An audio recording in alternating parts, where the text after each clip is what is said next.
Health insurance मिलते हैं। अगर स्टेट सरकार का पास पैसा है, ये 5 लाख को आप 10 लाख बना दो, लेकिन 5 लाख का भी स्कीम आप बंद करके रखे हैं और उसका कारण आज कोई भी दिल्ली का लोगों को हेल्थ इंश्योरेंस का फायदा नहीं मिलते। आप लोग सोच सकता है, अगर आप दिल्ली वासी का कल्याण के लिए आप सरकार चला रहा है, तो आप ये स्कीम क्यों लागू होने नहीं देंगे? कोई जवाब दो, कोई उत्तर दो। कुछ भी उत्तर नहीं है, कुछ भी उत्तर नहीं है। इसीलिए मैं दिल्ली वासियों को अनुरोध करूंगा कि आप लोग हमारे हर परिवारजनों का कल्याण के लिए आयुष्मान भारत स्कीम दिल्ली में लागू होने के लिए दुष्यंत गौतम जी को वोट देके आप लोग जिताइए। फायदा क्या होगा? हर गरीब को 5 लाख रुपया का हेल्थ इंश्योरेंस मिलेगा और अगर वही व्यक्ति का साल 7 साल का ऊपर होगा तो वो व्यक्ति को 10 लाख रुपए के हेल्थ इंश्योरेंस स्कीम का आपको फायदा मिलेगा। बुराई क्या है? ये केजरीवाल जी का जमुना में पॉइजन वाला स्कीम से ये स्कीम हजारों गुण ऊपर है। ये स्कीम से गरीबों को अपना जीवन और अपना स्वास्थ्य का खबर लेने के लिए, अपना विपद का समय में जब पैसा का सबसे जरूरत होते हैं, वो समय ये कार्ड काम में आने वाला है। भाई और बहनों, आप लोगों को याद है जो लास्ट टाइम इलेक्शन हुए, उन्होंने क्या बोले कि मैं माताओं का बैंक खाता खोलूंगा और 1000 रुपया में खाता में डालने का काम करूंगा। किसी को मिला है क्या पैसा? किसी को मिला है क्या पैसा? लेकिन दिल्ली और असम का आप कल्पना कीजिए, दिल्ली नेशनल कैपिटल है। आप लोगों ने जीएसटी देता है, टैक्स देते हैं, आप लोग बराबर अपना मेहनत करता है और सरकार को भी पैसा देते हैं। असम में ऐसा साधन भी नहीं है। अभी तो मध्य प्रदेश छत्तीसगढ़ में आए 2019 सन से 2019 से असम में हम हर माताओं का बैंक अकाउंट में 1250 रुपया डालने का काम कर रहा हूं और लगातार ये 7वां साल हुए हम 1000 से शुरू किए थे, अभी 1250 रुपया डाल रहा। लेकिन केजरीवाल जी ने क्या किया? 1000 रुपया डालने का बाद हुए सबका फॉर्म फिलअप किया, सबका डेटा ले लिया, फोन नंबर ले लिया, उनका नाम ले लिया, लेकिन पैसा नहीं आया। अभी जो डाटा लिया, आपका फोन नंबर लिया, कोई एडवर्टाइजिंग एजेंसी को वो भी पिक देने वाला है और आपका फोन में बार बार किसी का मैसेज आना शुरू हो जाएगा, किसी का फोन कॉल आना शुरू हो जाएगा, लेकिन पैसा नहीं आएगा।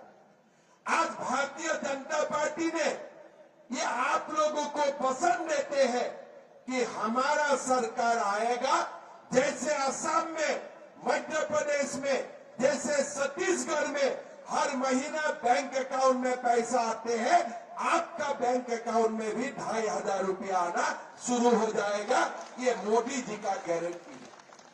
आज हमें 5 लाख रुपया का हेल्थ इंश्योरेंस मिलेगा, 2500 रुपया हमारा माताओं का बैंक अकाउंट में आएंगे और जब माता प्रेग्नेंट होगे, बच्चा का डिलीवरी का समय होगा, वो समय भी 21,000 रुपया आपका बैंक अकाउंट में आने का भी मोदी जी ने संकल्प दोहराया है। भाई और बहनों, आज मोदी जी ने ये वादा किया है कि हमारा सरकार आएगे तो गैस का सिलेंडर भी आपको 500 रुपया में मिलना शुरू हो जाएगा। हमारे जो पेंशन है 60 साल से 70 साल तक 2000 से 2500 और जो 70 साल से ऊपर है उनको 2500 से 3000 रुपया तक भी मिलना शुरू हो जाएगा।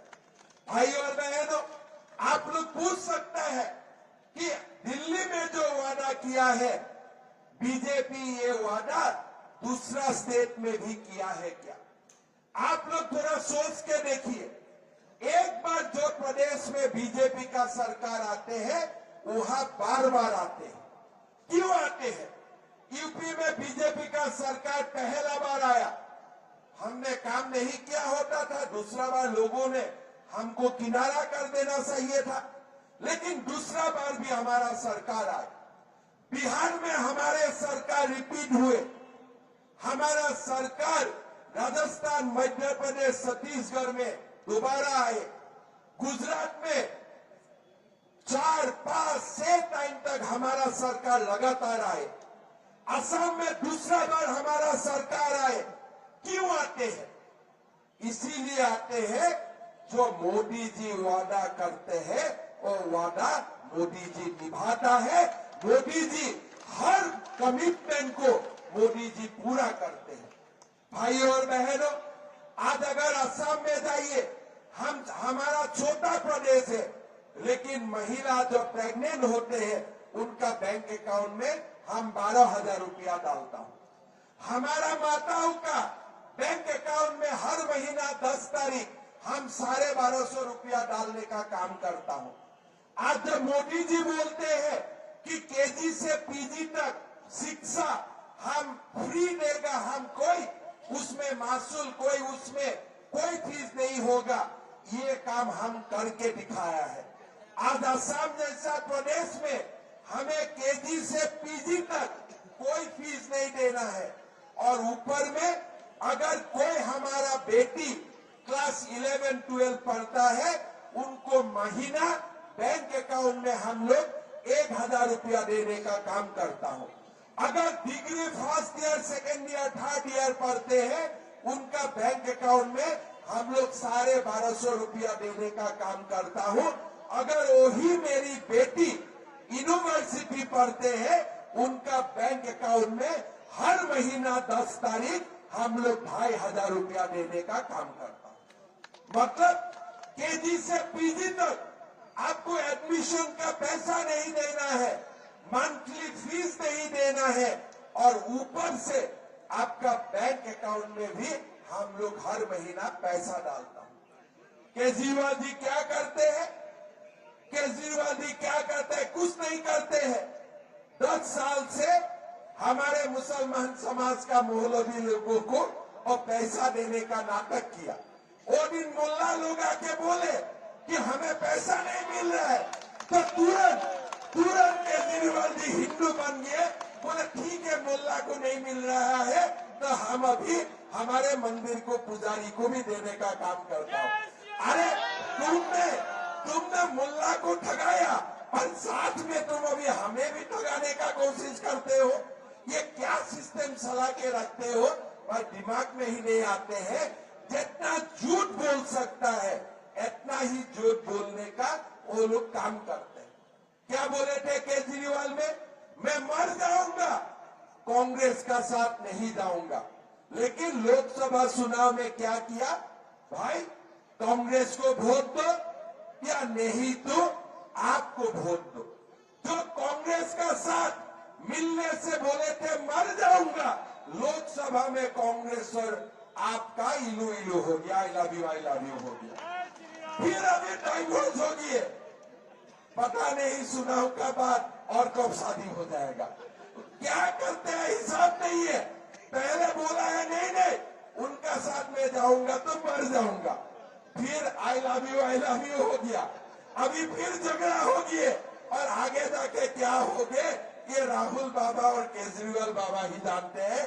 दोनों का दिमाग में क्या है समझना बहुत मुश्किल का काम है। ये दोनों दिमाग रिसर्च के लिए देना चाहिए।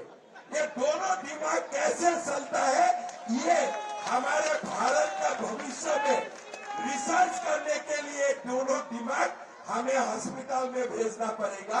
ये झूठ का ऊपर झूठ बोल सकता है, देश का खिलाफ कर सकता है। राहुल बाबा जैसे भारत का खिलाफ बोलते हैं, केजरीवाल बाबा अपना जन्मभूमि हरियाणा का खिलाफ बोलते हैं। फिर 2 दिन बाद देखिए हरियाणा का चुनाव आ जाएगा, वो जाके हरियाणा में हाजिर हो जाएगा। क्या सिस्टम चलता है, दिमाग क्या है, ये पूरा रिसर्च का मटेरियल है। राहुल गांधी और केजरीवाल का दिमाग कोई यूनिवर्सिटी को दे देना चाहिए रिसर्च करने के लिए। इतना झूठ बोल सकता है, और झूठ में भी ऐसा बोलते हैं। आप जेल गए, केजरीवाल जी कभी कभी टीवी में आते हैं, हमें जेल गए, आपको ऐसा लगेगा कि ये कोई स्वाधीनता संग्राम करके जेल गए हैं। फिर आपको 2 मिनट का बाद पता चलेगा, अरे ये बेटा दारू का व्यवसाय करके जेल गए हैं, फिर भी बेशरम जैसा टीवी में ऐसा बोल सकता है। कोई साधारण लोग ऐसा नहीं कर सकते। अगर आज मुझे कोई दारू घोटाला में जेल में लेके जाए, कम से कम थोड़ा बहुत मेरा शर्म आएगा। मैं क्या बोलूंगा कि जब तक कोर्ट से मैं बरी नहीं होऊंगा तब तक मैं चुनाव नहीं लड़ूंगा। लेकिन केजरीवाल जी आके टीवी में हल्ला लगा देते हैं, मुझे जेल दिया गया है। अरे बाबा, दारू का घोटाला करेगा, आपको जेल में नहीं भेज के क्या मैं स्कूल का बोर्डिंग में भेजने वाला हूँ क्या? उल्टा ईडी सीबीआई खराब है। अरे ईडी सीबीआई तो खराब है, लेकिन दारू का घोटाला ईडी सीबीआई ने किया कि केजरीवाल ने किया, ये भी तो हमें समझना चाहिए।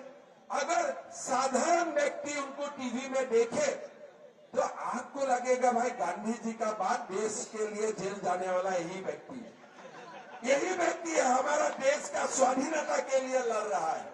लेकिन थोड़ा बाद में आप पूछे, भैया आप क्यों जेल में गए थे? नहीं, दिल्ली का लोगों को मैं शराब पिलाने का कोशिश करते हुए मैं जेल में गया। तो उनका ये हिस्ट्री है। भाई और बहनों, दिल्ली का ये केजरीवाल का कारण इतना बदनाम हुए है ना, बोलने का कोई बाकी नहीं है। सब काम उन्होंने किया। सोनिया गांधी ने रिमोट कंट्रोल ने सरकार चलाया था, केजरीवाल ने वो भी सीख लिया, रिमोट कंट्रोल में सरकार चलाता है। आज अगर आप राहुल गांधी को ईडी बुलाता है, वो भी आके करता है, भाई ईडी ही गड़बड़ी है। केजरीवाल ने भी वही करता है। झूठ बोलने में दोनों एक समान है।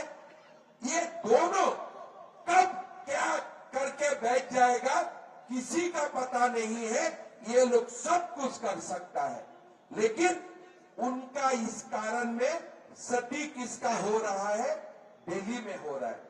कोई लोग ऐसा मुख्यमंत्री होगा जो मोहल्ला क्लिनिक देश को दिखाएगा, कम से कम वो छुपाएगा, लोगों को बोलेगा कि मेरा पैसा नहीं है इसलिए मैंने ऐसे बना के रखा हूं।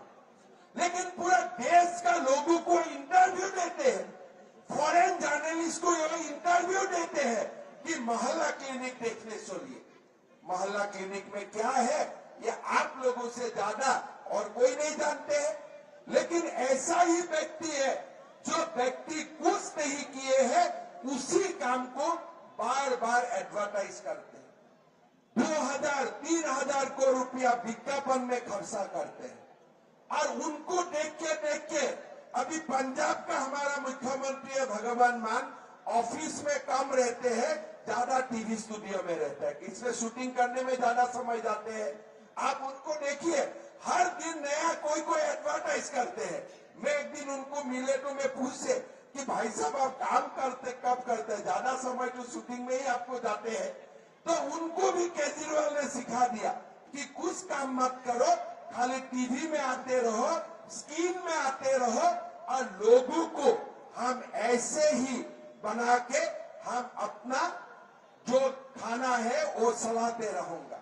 भाई और बहनों, दिल्ली का लोग पॉलिटिकली कॉन्शियस है, दिल्ली का लोग सब जानते हैं, और हमारा देश का सबसे जो इंटेलिजेंट लोग है, सबसे जो मेहनती लोग है, और दिल्ली में आके अपना जीवन को आगे बढ़ा रहा है।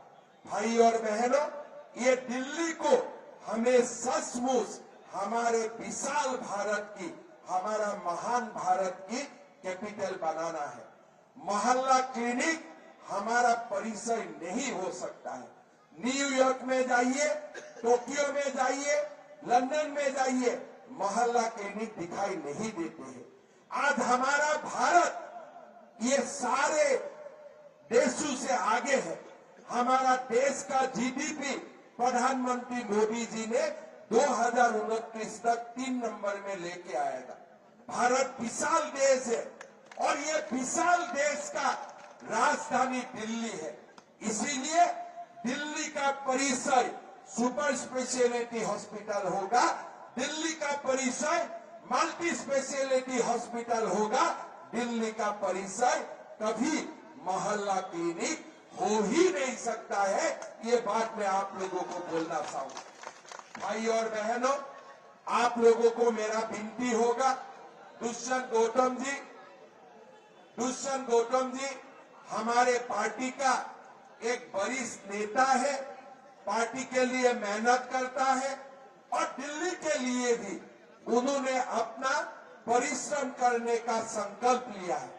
दुष्यंत गौतम जी को आप लोग जिताइए और दुष्यंत गौतम जी को आप जिताने का बाद मैं मानता हूं वो खाली विधायक नहीं रहेगा और दिल्ली का डेवलपमेंट के लिए वो बड़ी ही अहम भूमिका लेने जा रहा है, उसमें कोई संदेह नहीं है। आप लोग सब मिलकर दुष्यंत जी को जिताइए। हमें इस बार बीजेपी का सरकार दिल्ली में को बनाना है। आपने झूठ एक बार बोला, हमने मान लिया, 2 बार झूठ बोला, हमने मान लिया, 3 बार झूठ बोला, हमने मान लिया, लेकिन और आगे झूठ हम मानने वाला नहीं है। हम मोदी जी का नेतृत्व में एक भव्य दिल्ली बनाने के लिए हम इस बार बीजेपी का सरकार बनाऊंगा, यही हमारा संकल्प होना चाहिए। केरल बाग से दुष्यंत गौतम जी को हमें बड़ी वोट से जिताना होगा। जिताएगा कि नहीं जिताएगा? जिताएगा कि नहीं जिताएगा? पक्का जीतेगा, पूरा जीतेगा।